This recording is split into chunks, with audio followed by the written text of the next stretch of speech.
ఇలాంటి beautiful sun rises చూడాలంటే మన కోనసీమే రావాలి. Welcome back to my channel. ఏంటండి ఎక్కడికి వెళ్ళిపోతున్నాను అనుకుంటున్నారా? మన కోనసీమ అందాలు చూడడానికి వెళ్తున్నా. అందం అంటే ఏదో అనుకుంటారు, అదేనండి మన బ్యూటిఫుల్ సన్ రైజెస్ చూడడానికి వెళ్తున్నాను. మీకు కూడా చూపిస్తాను, నాకు కూడా రండి.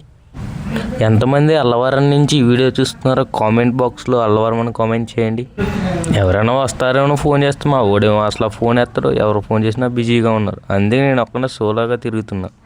మనకు మైండ్ ఎప్పుడైనా బాగోకపోతే మనం సింగిల్గా ఎక్కడికైనా ట్రావెల్ చేస్తే మనకు చాలా బ్యూటిఫుల్స్ కనబడతాయి. మైండ్ మొత్తం చాలా రిలాక్స్ అయిపోతుంది. ఆ సన్ రైజెస్ చూడడానికి గోదావరి కిందకి వెళ్దాం అనుకున్నా. ఇంట్లో వాళ్ళు కానీ నా వీడియో చూసారనుకో ఇంకొకసారి మా అమ్మ అసలు బండే అవ్వదు నాకు. సర్లే పైనుంచే చూపిస్తాను, చూడండి వ్యూ ఎలా ఉందో.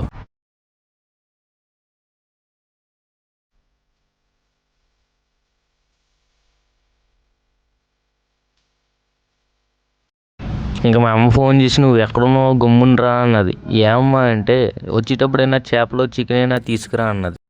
అందుకు వెళ్ళి దారిలో చేపల షాప్లో ఆగి చేపలు తీసుకుని బయలుదేరేసాయి. ఇంకా ఎక్స్ప్లోరింగ్లో ఇది నా ఫస్ట్ వీడియో, అందుకే మన అకౌంట్ని ఇప్పుడే అందరూ ఫాలో చేసుకుని ఇలాంటి మంచి బ్యూటిఫుల్ లొకేషన్ చూపిస్తా.